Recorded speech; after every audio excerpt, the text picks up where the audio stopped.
Hi ಪ್ರೇಮ ಕಾವ್ಯ ಧಾರಾವಾಹಿ ಸ್ಟೋರಿನ ನೋಡ್ಕೊಂಬರೋಣ ಬನ್ನಿ. ಮಹಾದೇವ ತಾಯಿ ನೋಡಬೇಕು ಅಂತ ಹೇಳ್ಬಿಟ್ಟು ಮನೆಗೆ ಬಂದಾಗ ಪಂಚಮಿ ಎದುರುಗಡೆ ಸಿಗ್ತಾಳೆ. ಪಂಚಮಿನ ಕೂಗಿ, ದಯವಿಟ್ಟು ನಾನು ಅಮ್ಮನ ಒಂದೇ ಒಂದ್ಸಲ ನೋಡಬೇಕು, ದಯವಿಟ್ಟು ನಿನ್ನ ಕೈ ಮುಗ್ದು ಬಿಡ್ಕೋತೀನಿ, ಒಂದೇ ಒಂದ್ಸಲ ಅಮ್ಮ ನೋಡೋಕ್ಕೆ ಅವಕಾಶ ಮಾಡಿಕೊಡು ಅಂತ ಕೇಳ್ತಾರೆ. ಅದೇ ಟೈಮ್ಗೆ ಮಹೇಶ್ವರಿ ಚಿಕ್ಕಮ್ಮ ಅಲ್ಲೇ ನಿಂತಿರ್ತಾರೆ. ದಯವಿಟ್ಟು ಅವ್ರು ಆಗ ಪಂಚಮಿ ಇದ್ದಿದ್ದು ಹೋಗ್ಬಿಟ್ಟು ಅಲ್ಲಿ ಮಾವ ಕೂಗ್ತಾ ಇದ್ದಾರೆ ಅಂತ ಹೇಳ್ತಾರೆ. ಏನು ಹೇಳ್ತಿದ್ಯಾ ಮೂಗ್ ಬಶೀಲಿ ಅಂತ ಕೂಗ್ತಾರೆ. ಅದು ಮೇಲೆ ಏನು ಚಿಕ್ಕಪ್ಪ ಕರಿತಿದ್ದೀರಾ? ಹಾಂ ಹೌದು ಚಿಕ್ಕಪ್ಪ ಕರಿತಿದ್ದಾರೆ. ಅವ್ರನ್ನ ಯಾಕೆ ಕರಿತಿದ್ರು? ಈ ಮನೇಲಿ ಯಾರೇ ಏನು ಬೇಕು ಅಂದರೂ ನನ್ನನ್ನೇ ಕೂಗ್ತಾರೆ ಛೆ ಅಂತ ಹೇಳ್ಬಿಟ್ಟು ಹೋಗ್ತಾರೆ. ಮಹಾದೇವ ಪಂಚಮಿ ಹತ್ರ ಮುಂದೆಯಿಂದ ಬೇಡ, ನಾನು ಕಿಟಕಿಯಿಂದ ಬಂದು ಅಮ್ಮನ ನೋಡ್ತೀನಿ ಅಂತ ಹೇಳ್ತಾರೆ. ಸರಿ ಆಯಿತು, ಹಿಂದೆಯಿಂದ ಬರೋಗು ಅಂತ ಹೇಳ್ಬಿಟ್ಟು ಬರ್ತಾರೆ. ಆದರೆ ಯಾರಿಗೂ ಕಾಣಬಾರ್ದು ಗೊತ್ತಾಯ್ತಾ ನಾನು ಬರೋದು ಅಂತ ಹೇಳ್ಬಿಟ್ಟು ಮಹಾದೇವ ಕಲ್ಯಾಣಿ ರೂಮ್ ಹತ್ರ ಹಿಂದೆಯಿಂದ ಬರ್ತಾನೆ. ಕಲ್ಯಾಣಿ ಪಾಪ ಹುಷಾರಿಲ್ಲದೆ ಹಾಗೆ ಕೆಮ್ಕೋತಾ ಕೂತಿರ್ತಾಳೆ. ಆಗ ಬಂದು ನೋಡ್ತೇನೆ, ಇದೇನಿದು ಅಮ್ಮಂಗೆ ಇಷ್ಟೊಂದು ಹುಷಾರಿಲ್ಲ, ಇಷ್ಟೊಂದು ಕೆಮ್ತಾ ಇದ್ದಾರಲ್ಲ, ಇಷ್ಟೊಂದು ಸುಸ್ತಾಗಿದ್ದಾರಲ್ಲ ಅಂತ ಹೇಳ್ಬಿಟ್ಟು ಕಿಟಕಿಯಲ್ಲಿ ಬಂದ್ಬಿಟ್ಟು ಹಾಗೆ ನೋಡ್ತಿರ್ತಾಳೆ. ಆಗ ಇದೇನಿದು ಅಮ್ಮ ಆ ಕಡೆ ತಿರ್ಕೊಂಡು ಕೂತಿದ್ದಾರೆ, ಕಾಣಿಸ್ತಿಲ್ವಲ್ಲ ಅಂತ ಹೇಳ್ತಾಳೆ. ಪಂಚಮಿನೂ ಕೂಡ ಅಲ್ಲೇ ಬಂದು ಮುಖ ಕಾಣಿಸ್ತಾ ಇಲ್ಲ ಪಂಚಮಿ ಅಂತ ಹೇಳ್ತಾರೆ. ಹೌದಾ ಸರಿ ಆಯಿತು ತಡಿಯೋಣ ಒಂದು ನಿಮಿಷ ಅಂತ ಹೇಳ್ಬಿಟ್ಟು ಹೋಗ್ಬಿಟ್ಟು ಒಂದು ಕನ್ನಡಿನ ತೊಗೊಬಂದು ಕಲ್ಯಾಣಿಗೆ ಕಣ್ಣು ಕೂಡ ಬಿಡೋಕ್ಕಾಗ್ತಿರಲ್ಲ. ಆಗ ಅವಳ ಮುಖದ ಮುಂದಕ್ಕೆ ಹಿಡ್ಕೊಂಡು ತೋರಿಸ್ತಾ ಇರ್ತಾಳೆ. ಕಾಣಿಸ್ತಾ ಅಮ್ಮ ಅಂತ ಹೇಳ್ತಾರೆ. ಹ್ಞೂ ಕಾಣಿಸ್ತಾ ಅಂತ ಹೇಳ್ತಾರೆ. ಮಹಾದೇವಂಗೆ ಕರೆಕ್ಟಾಗಿ ಕಾಣಿಸ್ಬೇಕು ಅನ್ನೋ ರೀತಿಯಲ್ಲಿ ಮುಖನ ಕನ್ನಡಿ ತೋರಿಸ್ತು ನಿಂತಿರ್ತಾಳೆ. ಆಗ ಮಹಾದೇವ ಕನ್ನಡಿಯಲ್ಲೇ ನೋಡಿ ತುಂಬ ಬೇಜಾರು ಮಾಡಿಕೊಂಡು ಅಳ್ತಾ ಇರ್ತಾಳೆ. ಅಮ್ಮ ಇಷ್ಟು ದೂರ ಇದ್ದರೂ ನಿನ್ನನ್ನು ಮುಟ್ಟೋಕ್ಕಾಗ್ತಿಲ್ಲ, ನಿನ್ನ ಮಡ್ಲಲ್ಲಿ ಮಲ್ಗೋಕ್ಕಾಗ್ತಿಲ್ವಲ್ಲ ನನ್ನ ಅಮ್ಮ ಅಂತ ಹೇಳ್ಬಿಟ್ಟು ಬೇಜಾರು ಮಾಡಿಕೊಂಡು ಹಾಗೆ ಅಳ್ತಾ ನಿಂತಿರ್ತಾನೆ. ಆಗ ಕಲ್ಯಾಣಿ ಯಾಕೆ ತಂದಿದ್ಯಾ ಇದು ಅಂತ ಕೇಳ್ತಾರೆ. ಅದು ಮುಖ ನೋಡ್ಕೊಳ್ಳೋಕ್ಕೆ ತಂದಿದ್ದೀನಿ, ತೊಗೊಂಡು ಹೋಗಿ ಆ ಕಡೆ ಅಂತ ಹೇಳ್ತಾರೆ. ಆದರೆ ಕನ್ನಡಿಯಲ್ಲಿ ನೋಡಿದ ತಕ್ಷಣ ಕಿಟಕಿಯಲ್ಲಿ ಯಾರೋ ನಿಂತಿರೋ ಥರ ಕಲ್ಯಾಣಿಗೆ ಕಾಣಿಸುತ್ತೆ. ಒಂದು ನಿಮಿಷ ಇರು, ಅಲ್ಲಿ ಯಾರೋ ನಿಂತಿದ್ದಾರೆ ಕಿಟಕಿ ಹತ್ರ, ಯಾರದು, ಯಾರೋ ಇದ್ದಾರೆ, ಯಾರದ್ದು ಬನ್ನಿ ಅಂತ ಹೇಳ್ತಾರೆ.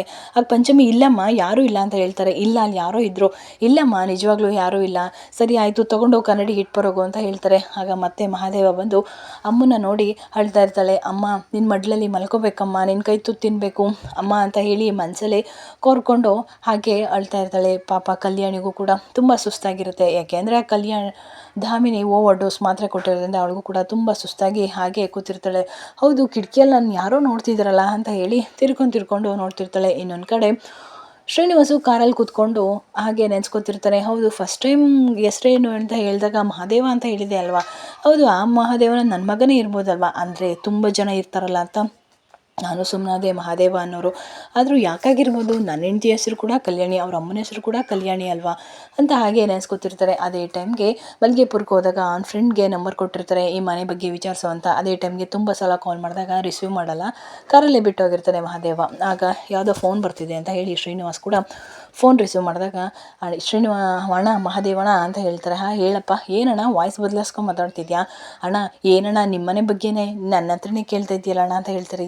ಏನು ಹೇಳ್ತಿದ್ಯಾ? ಹೌದು ಆ ಮಲ್ಗೆಪುರದಲ್ಲಿ ಇರುವಂತಹ ಮನೆ ವಿಚಾರಿಸು ಅಂತ ಹೇಳ್ತಾರೆ. ಅದು ಬೇರೆ ಯಾರ್ದು ಅಲ್ಲ ನಿಮ್ಮದೇ ಅಣ್ಣ, ಕಲ್ಯಾಣಿ ಅಮ್ಮಂಗೆ ಸೇರಿದಂತೆ. ನಮ್ಮ ಮಾವನ ಕೇಳಿದೆ, ಅವರು 25-30 ವರ್ಷದಿಂದ ಅಲ್ಲೇ ಇದ್ದಾರೆ. ಸೊ ಹಂಗಾಗಿ ಅವರಿಗೆ ಪೂರ್ತಿ ವಿಷಯ ಗೊತ್ತು. ಆ ಮನೆ ನಿಮಗೆ ಸೇರಿದ್ದು, ಕಲ್ಯಾಣಿ ಅಮ್ಮಂಗೆ ಸೇರಿದ್ದು, ನೀನು ಹುಟ್ಟಿ ಬೆಳೆದಿದ್ದೆಲ್ಲ ಅದೇ ಮನೇಲಂತಣ್ಣ ಅಂತ ಹೇಳ್ತಾರೆ. ಆಗ ಶ್ರೀನಿವಾಸು ಏನು ಹೇಳ್ತಿದ್ಯಪ್ಪ ಅಂತ ಕೇಳ್ತಾರೆ. ಯಾರು ನೀವು ಅಂತ ಕೇಳ್ತಾರೆ. ನಾನು ಶ್ರೀನಿವಾಸ್. ಮಹಾದೇವನ ಜೊತೆ ಬಂದಿದ್ದಾರಾ ನೀವು ಅಂತ ಕೇಳ್ತಾರೆ. ಹಾಂ ಹೌದು ಅಣ್ಣ, ಅವ್ರು ಸ್ವಲ್ಪ ಫೋನ್ ಇದ್ದರೆ ಕೊಡಿ, ಅವರಿಲ್ಲ ಕಣಪ್ಪ ಎಲ್ಲೋ ಹೋಗಿದ್ದಾರೆ, ಅವ್ರಿಗೆ ಡೀಟೇಲ್ಸ್ ಆಗಿ ಹೇಳ್ಬಿಡಿ, ಅದು ಅವ್ರ ಮನೆ ಕಲ್ಯಾಣಿ ಅಮ್ಮನ ಮನೆಯೇ ಅಂತ ಹೇಳ್ತಾರೆ. ನಿಜವಾಗ್ಲೂ ಹೌದು, ನಾನು ನಿಜವಾಗ್ಲೂ ನಿಜ ಹೇಳ್ತಿದ್ದೀನಿ, ನಮ್ಮ ದೊಡ್ಡಪ್ಪ ಅಲ್ಲೇ ಹುಟ್ಟಿ ಬೆಳೆದಿದ್ದಾರೆ ಸರ್, ಹಂಗಾಗಿ ಅವರೇ ಪೂರ್ತಿ ವಿಷಯ ಹೇಳಿದರು. ಅದು ಕಲ್ಯಾಣಿಯ ಮುಂದೆ ತುಂಬ ವರ್ಷಗಳ ಹಿಂದೆ ಮಕ್ಕಳನ್ನ ಕರ್ಕೊಂಡು ಊರು ಬಿಟ್ಟು ಹೊರಟೋದ್ರಂತೆ ಅಂತ ಹೇಳ್ತಾರೆ. ಸರಿ ಕಣಪ್ಪ ಆಯಿತು ಹೇಳ್ತೀನಿ ಅಂತ ಹೇಳ್ತಾರೆ. ಆಗ ಶ್ರೀನಿವಾಸು ನಿಜವಾಗ್ಲೂ ಇವನು ನನ್ನ ಮಗನೇ, ನನ್ನ ರಕ್ತನೇ, ಅಯ್ಯೋ ನನ್ನ ಮಗ ನನ್ನ ಕಣ್ಣೆದುರುಗಡೆ ಇದ್ದರೂ ಕೂಡ ನನಗೆ ಗುರುತಿಸೋಕ್ಕಾಗಲಿಲ್ವಲ್ಲಪ್ಪ, ಎಂಥ ನನಗೆ ದುರ್ವಿಧಿ ತಂದುಬಿಟ್ಟೆ, ನನ್ನ ಮಗನೇ ನನಗೆ ಆಸರೆಯಾಗಿ ನಿಂತಿದ್ದಾನೆ, ನನಗೆ ಯಾರೂ ಇಲ್ಲ ಅಂದಾಗ ನಿಜವಾಗ್ಲೂ ನನ್ನ ಮಗನೇ ಬಂದು ನನ್ನ ಕಾಪಾಡ್ದ. ಅಂದರೆ ಇಲ್ಲೇ ಇದ್ದಾಳೆ ನನ್ನ ಕಲ್ಯಾಣಿ, ಬಂದೆ ಕಲ್ಯಾಣಿ, ನಾನು ನಿನ್ನನ್ನು ಆದಷ್ಟು ಬೇಗ ನೋಡ್ತೀನಿ, ಮನೆ ಒಳಗಡೆ ಬರ್ತೀನಿ ಅಂತ ಹೇಳ್ಬಿಟ್ಟು ಶ್ರೀನಿವಾಸು ಕಾರಿಂದ ಇಳಿದು ಬೇಗ ಕಲ್ಯಾಣಿ ನೋಡಬೇಕು ಅಂತ ಹೇಳ್ಬಿಟ್ಟು ಅಲ್ಲಿಂದ ಬರ್ತಿರ್ತಾನೆ. ಇನ್ನೊಂದು ಕಡೆ ಕಾವ್ಯ ಚಿಕ್ಕಮ್ಮನ ಜೊತೆ ಫೋನ್ ಮಾಡ್ತಾನೆ. ಆಗ ಶ್ರೀಧರ್ಗೆ ಕಾಲ್ ಮಾಡಿದಾಗ, ಹೇಳಮ್ಮ ಕಾವ್ಯ ಅಪರೂಪಕ್ಕೆ ಫೋನ್ ಮಾಡಿದ್ಯಾ, ಅತ್ತೆ ಹೇಗಿದ್ದಾರೆ, ಹುಷಾರಾಗಿದ್ದಾರಾ? ಅವ್ರಿಗೆ ಹುಷಾರಿಲ್ಲ ಅಂತ ಗೊತ್ತಾಯಿತು, ಅದಕ್ಕೆ ವಿಚಾರಿಸೋಕ್ಕೆ ಅಂತ ಮಾಡಿದೆ. ಏನು ಅಂತ ಹೇಳಮ್ಮ, ಅವರು ನಿಮ್ಮದೇ ಕೊರಗು, ಮನೇಲಿ ಮಕ್ಕಳಿಲ್ಲ ಅನ್ನೋದೇ ಕೊರಗು. ಇಬ್ಬರು ಕೂಡ ಮನೆ ಬಿಟ್ಟು ಹೋದರು. ಇನ್ನು ನಿನ್ನನ್ನು ತುಂಬ ಹಚ್ಕೊಂಡಿದ್ರು. ನೀನು ಬೇಡ ಅಂತ ಅಂದರೂ ಕೂಡ ನೀನು ಹೊರಟೋದೆ. ಅದೇ ಇದರಲ್ಲಿ ಅವ್ರ ಕೊರಗಲೇ ಮಲ್ಕೊಂಬಿಟ್ಟಿದ್ದೀರ ಅಂತ ಹೇಳ್ತಾರೆ. ಏನು ಹೇಳ್ತಿದ್ದೀರಾ? ಮಹಾದೇವ್ ಅಲ್ಲೇ ಇದ್ದಾನ? ಏನು ಮಹಾದೇವನ? ಇಲ್ಲಮ್ಮ, ನೀನು ಮನೆ ಬಿಟ್ಟು ಹೋದಾಗಲೇ ಅದಕ್ಕೇನು ಕೂಡ ಮಹಾದೇವನು ಕೂಡ ಮನೆಯಿಂದ ಆಚೆ ಹಾಕಿದ್ರು. ಅವ್ನು ಎಲ್ಲಿದ್ದಾನೆ, ಹೇಗಿದ್ದಾನೆ ಅನ್ನೋದು ಒಂದು ಸ್ವಲ್ಪನೂ ಗೊತ್ತಿಲ್ಲಮ್ಮ ಅಂತ ಹೇಳ್ತಾರೆ. ಏನು ಹೇಳ್ತಿದ್ದೀರ ಮಾವ ಅಂತ ಹೇಳ್ತಾರೆ. ಹೌದಮ್ಮ ಕಾವ್ಯ, ಅವನು ಮನೆಗೆ ಬರಬೇಕು ಅಂದರೆ ನಿನ್ನನ್ನು ಕರ್ಕೊಂಡು ಬರಬೇಕು ಅಂತ ಹೇಳಿದ್ದಾರೆ. ಹಾಗಾಗಿ ನಿನ್ನನ್ನು ಕರ್ಕೊಂಡು ಬರೋವರೆಗೂ ಮಹಾದೇವ ಮನೆಗೆ ಸೇರಿಸಲ್ಲ ಅಂತ ಅವನು ಕೂಡ ಆಚೆ ಹಾಕಿದ್ದಾರೆ ಅಂದರೆ, ಆಗ ಕಾವ್ಯ ಫುಲ್ಲು ಭಯದಿಂದ ಏನು ಹೇಳ್ತಿದ್ದಾರೆ, ಮಹಾದೇವ ಎಲ್ಲಿದೆಯಾ, ಇಷ್ಟು ದಿನ ಏನು ಮಾಡ್ತಿದ್ಯಾ ಗೊತ್ತಿಲ್ವಲ್ಲ ಅಂತ ಹಾಗೆ ಹೇಳ್ತಿರ್ತಾನೆ. ಆಗ ಶ್ರೀನಿವಾಸು ಡೈರೆಕ್ಟು ಮನೆ ಒಳಗೆ ಹೋಗೋದು ಬೇಡ ಅಂತ ಹೇಳಿಬಿಟ್ಟು ಕಿಟಕಿಯಿಂದ ಬಂದ್ಬಿಟ್ಟು ಕಿಟಕಿ ಎಲ್ಲ ನೋಡ್ತಾ ಇರ್ತಾನೆ. ಎಲ್ಲಾದರೂ ಇರ್ತಾಳ ನನ್ನ ಕಲ್ಯಾಣಿ, ಎಲ್ಲಾದರೂ ಇದ್ದಾಳ ಅಂತ ಹೇಳಿ ನೋಡ್ತಾ ಇರ್ತಾಳೆ. ಹಾಗೆ ಮನೆ ಸುತ್ತ ಬರಬೇಕಾದ್ರೆ ಮಧ್ಯದಲ್ಲಿ ಕಲ್ಯಾಣಿ ಕೂತಿರೋದು ಕಾಣಿಸುತ್ತೆ. ಕಲ್ಯಾಣಿ, ನನ್ನ ಕಲ್ಯಾಣಿ ಇಲ್ಲೇ ಕೂತಿದ್ದಾಳೆ ಅಂತ ನೋಡ್ತಿರ್ತಾನೆ. ಆಗ ಕಲ್ಯಾಣಿನೂ ಕೂಡ ಅವಳ ಮದುವೆ ಫೋಟೋನ ಇಟ್ಕೊಂಡು ನೋಡ್ತಾ ಇರ್ತಾರೆ. ಪಂಚಮಿ ಅವಳು ಕೂಡ ಆ ಫೋಟೋನ ನೋಡ್ತಾ ಅವಳು ಕೂಡ ಅಳ್ತಾ ಕೂತಿರೋದನ್ನು ಶ್ರೀನಿವಾಸ್ ನೋಡ್ತಾಳೆ. ಹೌದು, ಇಷ್ಟು ವರ್ಷ ಆದರೂ ಕೂಡ ನನ್ನ ಕಲ್ಯಾಣಿ ನನ್ನ ಫೋಟೋ ಇಟ್ಕೊಂಡು ಕೂತಿದ್ದಾಳೆ ಅಂತ ಅವನು ಕೂಡ ನೋಡ್ತಿರ್ತಾಳೆ. ಕಲ್ಯಾಣಿ ಪಂಚಮಿ ಹತ್ರ ಹೇಳ್ತಿರ್ತಾಳೆ, ನಿಮ್ಮಪ್ಪ ಬದುಕಿರಬೇಕಿತ್ತು, ಯಾಕೋ ಇವತ್ತು ನಿಮ್ಮಪ್ಪ ನನಗೆ ತುಂಬ ನೆನಪಾಗ್ತಿದ್ದಾರೆ. ಈ ಫೋಟೋ ನೋಡ್ತಿದ್ರೆ ಮನಸ್ಸಿಗೆ ಯಾಕೋ ಒಂಥರ ಸಮಾಧಾನ ಆಗ್ತಿದೆ ಪಂಚಮಿ.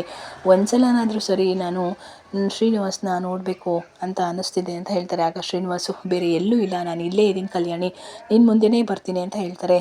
ಆಗ ಪಂಚಮಿನ ನೋಡ್ತಾನೆ ಶ್ರೀನಿವಾಸು. ಅಂದರೆ ನನ್ನ ಮಗಳಿಗೆ ಮಾತು ಬರ್ತಾ ಇಲ್ಲ. ಹೌದು, ಇವಳೇ ನನ್ನ ಮಗಳು ಪಂಚಮಿನ, ಇವಳ ಹೆಸರು. ಅಯ್ಯೋ ದೇವರೇ, ಎಂಥ ದುರ್ವಿಧಿ. ನನ್ನ ಹೆಂಡ್ತಿ ಮಕ್ಕಳು ಇಲ್ಲೇ ಇದ್ದರೂ ಕೂಡ ನನ್ನ ಕಣ್ಮುಂದೆ ಹೋಗ್ಕಾಯ್ತಿಲ್ವಲ್ಲ. ಹೇಗಾದರೂ ಮಾಡಿ ಅವ್ರ ಕಣ್ಮುಂದೆ ಹೋಗಿ ಅವ್ರಿಗೆ ನನ್ನ ಮುಖ ತೋರಿಸ್ತೀನಿ, ಬಂದೇ ಬರ್ತೀನಿ ಕಲ್ಯಾಣಿ, ಆ ಕಡೆಯಿಂದ ಬರ್ತೀನಿ ಅಂತ ಹೇಳ್ಬಿಟ್ಟು ಬರ್ತಿರ್ತಾರೆ. ಆಗ ಕಲ್ಯಾಣಿ ಪಂಚಮಿ ಹತ್ರ ಹೇಳ್ತಿರ್ತಾಳೆ, ನಿಮ್ಮಪ್ಪ ನಿನ್ನನ್ನು ಎತ್ಕೊಂಡು ಊರು ತುಂಬ ಓಡಾಡೋರು ಅಂತ ಹೇಳ್ತಿರ್ತಾರೆ. ಶ್ರೀನಿವಾಸು ತುಂಬ ಖುಷಿಯಿಂದ ಕಲ್ಯಾಣಿ ನೋಡಬೇಕು ಅಂತ ಮನೆ ಒಳಗೆ ಬರ್ತಿರ್ಬೇಕಾರೆ ಮಧ್ಯದಲ್ಲಿ ದಾಮಿನಿ ಸಿಕ್ಬಿಡ್ತಾಳೆ.